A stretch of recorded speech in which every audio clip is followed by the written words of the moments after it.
So one of the most common questions I get is somebody DMing me saying, hey, do you have any tips for somebody that's just getting started in real estate or wholesaling or flipping or rentals or whatever? Do you have any tips for somebody that's just getting into this industry? And I get that question probably like every day. I get it a lot. So in this video, I'm gonna go over 10 tips, things that I wish I knew when I first got started, and also things that I'm still learning and getting better at. So that's what this video is gonna be. We're gonna jump right into it. So tip number one is education. Whenever somebody DMs me saying, how do I get started? Or, what's the best way to learn this business? It's education. There's so much free game out there. YouTube videos, even like TikTok and Instagram and everything. There's so much free game out there with wholesaling and investing and creative finance and just all these avenues. In this day of age, we have access to unlimited information. In my free time, I still listen to podcasts. I watch a lot of YouTube videos of other people doing stuff so I can always learn. And then there's also paid information. So you could pay for a mentorship. Don't be afraid of that. A lot of people, they trash it. They're like, oh, everybody's bad if they have a paid mentorship. There's a lot of value in paid mentorship. So don't sleep on that, especially if you like the person, you kind of reside with them. I paid a lot of money in my mentorships. My first year, I had like 3 mentors. I still have mentors.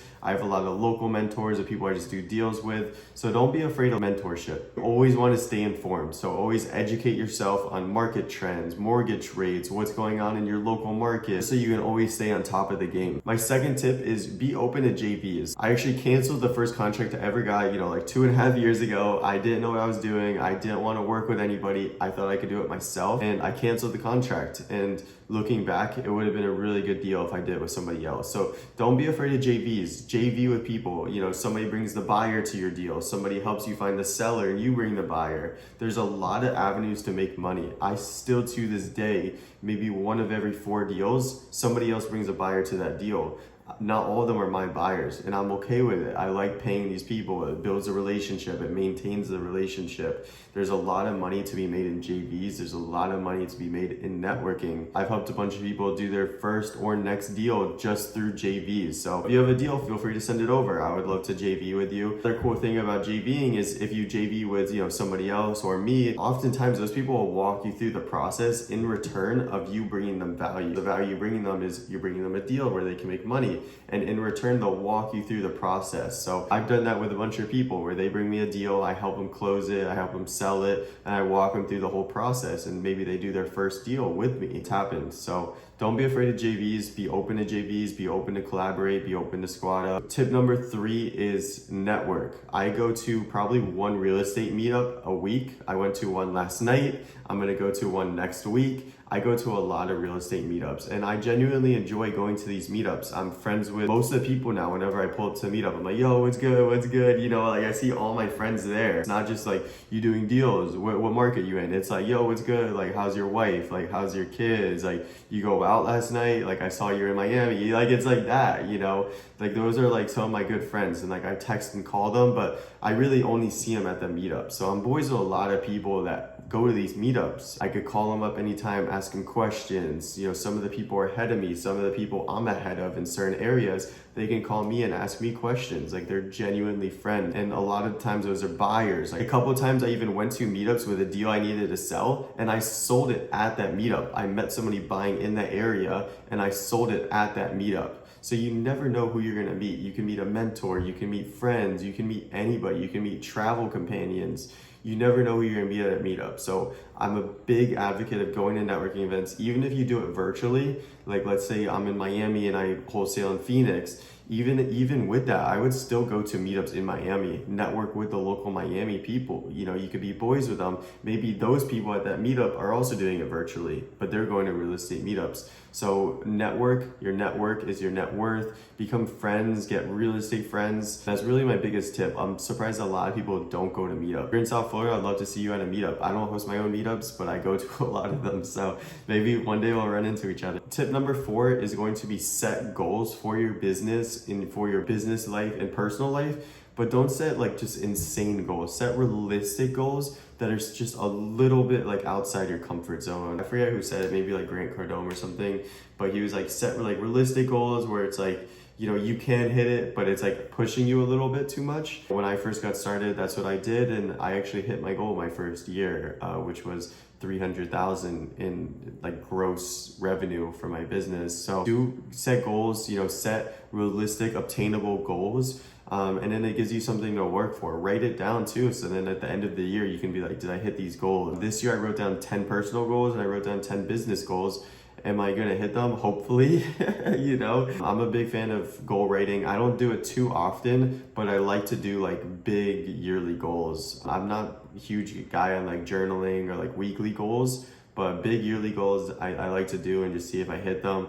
Last year I actually fell short of my goals. I think the expression is shoot for the stars and hit the sky, something like that. I don't know.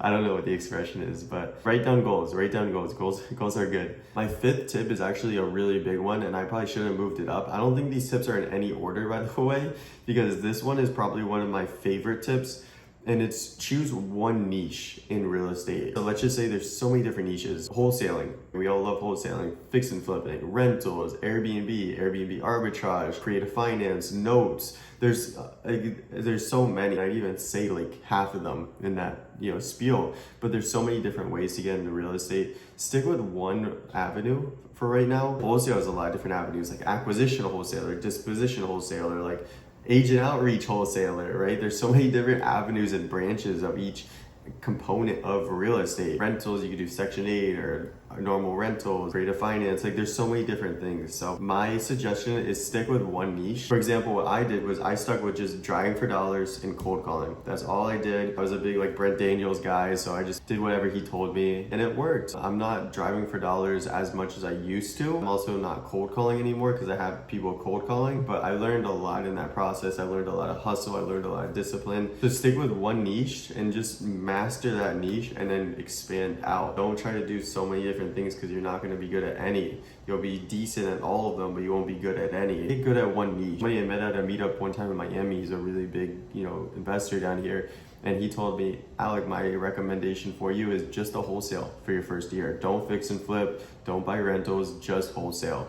Looking back, it was good advice because like I did just wholesale and I got good at it. There's so many deals that I definitely should have kept like as rentals because they went up like 3 times in value, but it was good advice because it got me like streamlined on a process and I didn't try to do too many creative things at once. I just wholesaled. So pick one niche and just do that. Tip number 6 is learn to comp and analyze deals. Don't rely on other people to comp. Don't rely on other people to analyze deals. I see so many people fall in this trap where it's like, oh, I'm waiting for this guy to respond to analyze this deal or comp this deal for me. Like comping is not as hard as people make it think, right? Everybody's like the master at comping, but like what is comping? I like to break down what comping really is with this example, and I tell like all my VAs this and just people I talk to. Let's just say, some family member or like your neighbor or friend, they pass away, of old age, they lived a long life, and they leave a box of, stuff, right? And it's like collectible, like sports cards. So it's like football cards, baseball cards, Pokemon cards, like whatever cards and collectibles that they have, they leave a box of that. You look through the box and you're like, oh my God, it's like a LeBron James like rookie basketball card. It's like, wow, that could be worth something, So what do? You go on eBay, you type in like LeBron James rookie basketball card, you describe it, and then you look at like what's sold and what's listed. Like, yo, look, this one is like the same thing and it just sold on eBay for $100. This one's sold for $75. This one's sold for $200. This one's listed for $500. It's not selling. So it's like, okay, so what does that tell you? The 500 one's overpriced, but then you see the other two that sold for, 175. So what does that tell you? That means you could probably list this card on eBay and sell it for $100. So it's the same concept with houses. All you're doing is you're putting the address into Zillow or into PropStream, and you're just looking at what's sold nearby. Ideally in the past 6 months, because market changes, maybe even 4 months, but you're looking at what's sold nearby so you can see what this house could sell for. Don't overthink it. You also want to look at neighborhoods. So it's like back to LeBron James example, found a rookie card, but then now you're finding a card from when he played with the Miami Heat. 2 different years, 2 different LeBrons. So that's like different neighborhoods or different sub areas or different years built or whatever. So you want to find one that's like the same card or the same house. Don't overthink it. I hope that analogy made sense. Tip number 7, don't rush into a real estate license. A lot of people are like, oh, I need my real estate license. I need to get my license. I want to start in real estate, get my license, study for this course, do this, do this. I don't have my real estate license. Do I recommend people get their license? I don't know. I can't even say. I don't have mine, so that's all I can talk on. If you want to be a realtor, then 100% you should get your license. I just don't have mine. I maybe will get in the future, maybe won't. I don't know, but don't feel obligated to rush into it. There are fees related to a license, that like yearly fees, you have to study for it, there's tests. Make sure that you're aware of this beforehand. You don't need a license to buy real estate. Look into it before you start studying into it. You don't need one, maybe it's good to have, but I don't have mine. Tip number 8 is gonna be similar to tip number 5, and that's gonna be shiny object syndrome. I wanna emphasize this with 2 tips, because don't get shiny object syndrome where you're jumping from one thing in real estate to the next, to the next, to the next. I see so many people, they start cold calling, and then like cold calling's not working, and they're texting, and then they're doing agent outreach, and then they're like, okay, none of that's working. Now I'm just gonna get buyers and dispo people's deals, but now that's not working. Then they circle back, and now they're doing like cold calling and direct mail, and then now they're trying to just focus on like foreclosures and probates. In the end, they're not even doing deals because they're focused on so many different avenues that they're not doing deals. So focus on one thing. Don't get shiny object syndrome. Everything works, but also everything works. I hope that made sense, but just stick with one avenue for now. Grow on that, and then as you grow the business and do deals, maybe you could delegate it and do more. I started cold calling, I went to texting, went to SEO. As I grew, I didn't try to do all of it at once. Tip number 9 is post on social media. I'm a big fan of social media. I'm not like super big on social media, but I do post on here. Obviously you're watching this on YouTube, so I have some kind of social media presence. Post on social media, post on YouTube, post on Instagram, post on TikTok.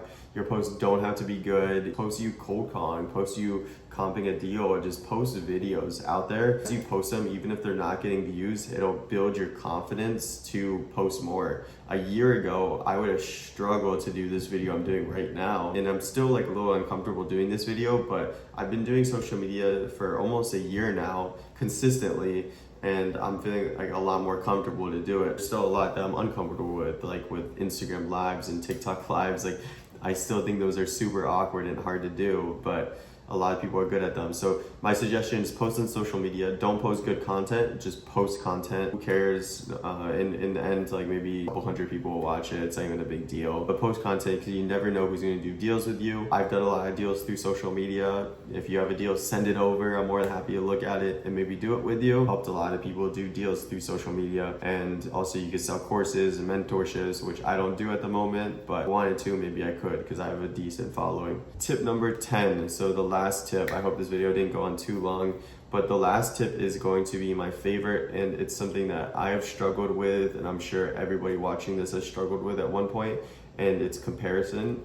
Don't compare yourself to everybody you see online. Like, please don't. I still catch myself doing this, especially back to social media. Like, hey, I posted this video and it was better than his. Why did his go viral and mine didn't? Or like, why is he doing deals and I'm not? How is he doing this and I'm not? Like, I'm better at this guy than this guy, you know, all this.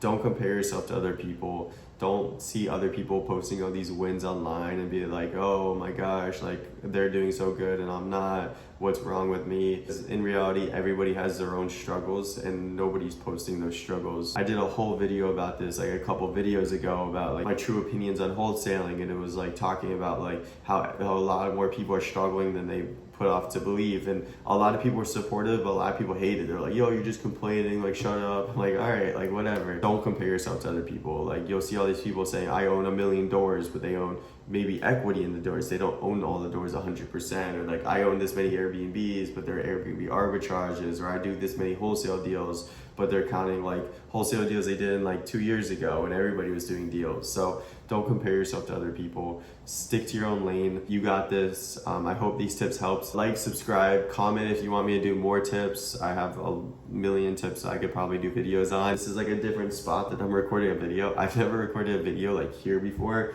but I was just trying to change it up a little bit. So let me know what you think, and thanks for watching.